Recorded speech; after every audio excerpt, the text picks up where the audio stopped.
midweek chikahan mga kapuso. Titindi pa ang boxing scene sa GMA Afternoon Prime Series na Kamao.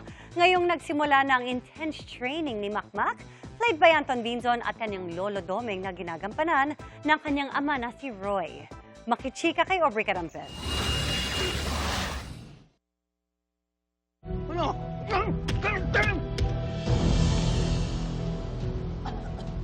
Wala kang karapatang magsalita sa akin ng ganyan! Bastos ka! Ang eksenang ito na Makmak at Lolo Domeng sa GMA Afternoon Prime Series na Kamao. Palayo raw sa tunay na relasyon ng mag-amang sina Anton at Roy Benzon. First time lang ako sigawan ng tatay ko. Doon lang sa scene. Kaya talagang nagulat ako. Naging totoo yung emotions ko. And that time na talagang hindi ko siya nakausap. Dahil sinisigawan niya ako that time and parang hindi ako sanay. Kasi Papa kasi parang sobrang magtropa kami. Sa dalas daw nilang magka-eksena, kahit off-cam ay natatawag daw ni Anton na Lolo ang kanyang papa. Ayaw mo? Huwag mo! Kaya mo drama! Teka lang, Lo!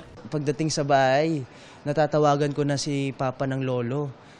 Parang nasanayan na akong tawagin siyang Lolo. Para andun pa rin yung character ba na nagsistay pa rin. Nalilito na ako. Isa pang nagpapasaya ng kanyang puso, ang suporta ng fans. Lagi ko pong tinatatak talaga sa utak ko na stay humble.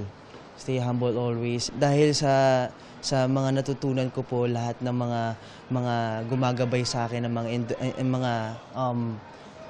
mga older sa akin at mga veterans talaga na actors. Ngayong tinitrain na si Makmak ng kanyang lolo Domeng, mas lalo raw siyang magkakaroon ng lakas ng loob na lumaban. At isa raw sa dapat abangan, ang pagsabak ni Makmak sa underground fighting.